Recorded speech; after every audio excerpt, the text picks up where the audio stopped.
Yeah, I kind of feel like I'm giving waiter today, but it's fine. What do we think? I thought the 3/4 sleeve was cute, okay? That's what we're gonna deal with today. I'm really trying to educate myself this year. I make a lot of nostalgic content, not only here, but on TikTok, and I feel like somewhat of a fraud. I looked through my letterboxd, I looked at how many 90s and 2000s movies I've actually seen. It's not great. So I gave myself a little refresher. And in addition to that, I'm going to give you a little refresher. So today we're going to do 90s movies that you may have forgotten about. Hi. Nice to meet you. I'm Angie. I'm so sorry that I've been so rude and I haven't introduced myself. I talk about movies, TV, nostalgia mostly.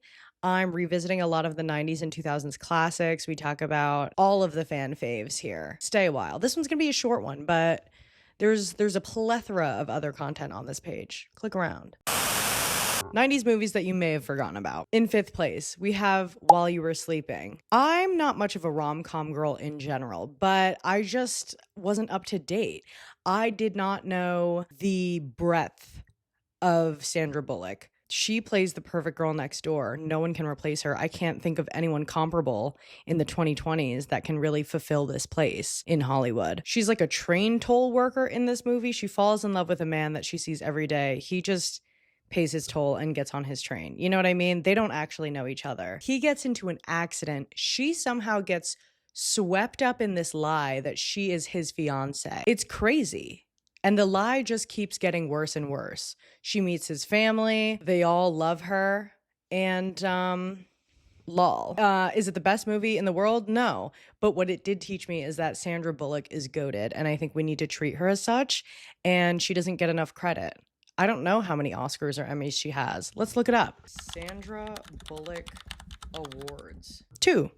She has 2 Oscars. I think she deserves more. She has one for The Blind Side, and she has one for Gravity 2013. I think she should have gotten one for Practical Magic, if I'm being honest. Whatever. While You Were Sleeping, watch it. Next, Romy and Michelle's high school reunion. Obviously, I was not an adult at the time of this movie.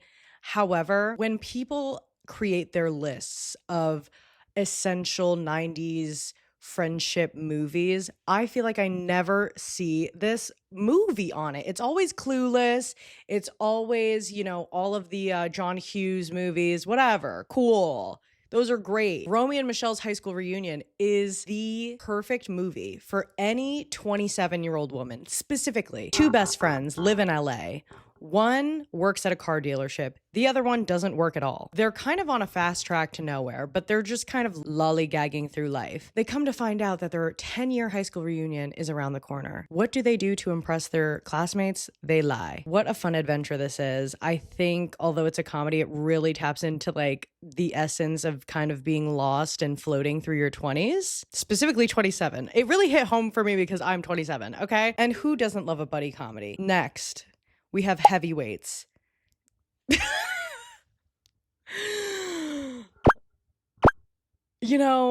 Sometimes I forget how outrageous Ben Stiller was back in the day. What was this? It was actually really heartwarming. I had gone into it fully being prepared to have it age like milk. I put it on my Disney Plus. I said, you know what? This is not going to be good. It's a movie about fat camp, if you don't know. A bunch of children at fat camp. So I was like, there's no way this movie was made in the 90s, made about fat kids, and it could age gracefully. That said, it definitely did. It actually had a great message about self-worth and body image and growing into your own as a young boy. Ben Stiller was hilarious. I was nervous that his type of humor was also not going to age well for me. I kind of don't like the Will Ferrell outrageous screaming thing. And I kind of lumped those two together for some reason. I don't know why. But it was perfect and hilarious. And Ben Stiller, I apologize. I actually never doubted you for a second. I mean, you know what I mean? He's the executive producer of Severance. How could I have, what was that pipeline? Oh, in addition to all of that, I love a camp vibe. It's the reason I love Parent Trap. Once they leave the camp in Parent Trap, I'm a little bit like, okay, I'm kind of done with this story, but I'll keep watching. I love the camp, the pranks, the camaraderie of the cast. I love jumping into lakes. I just think it's a fun environment to have a movie, and this entire movie takes place at summer camp. What else could you ask for? Anyway, moving on. Next on our list, It Could Happen to You. Have you even heard of this? I was scrolling and just happened to stumble upon this. This was another case where I'm like, Nicolas Cage? National Treasure Nicolas Cage? That was my introduction to the man. It's just the epitome of a 90s romance.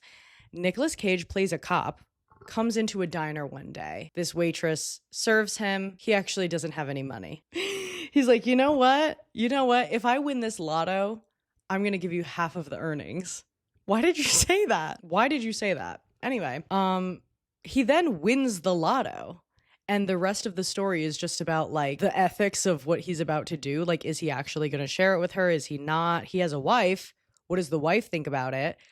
I think there was some cheating involved. I don't know. But definitely watch it back and let me know what you think, because there were some questionable choices made in this movie and I want to discuss. Lastly, on this list, I have Thumbelina, the animated cartoon movie Thumbelina. I watched this for the first time a couple of years ago and I was afraid. I was like hyper tired when my friend suggested to put this movie on and I was like, okay, cute, cartoon.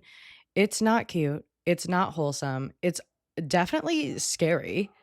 I'm pretty sure she gets trafficked in this movie.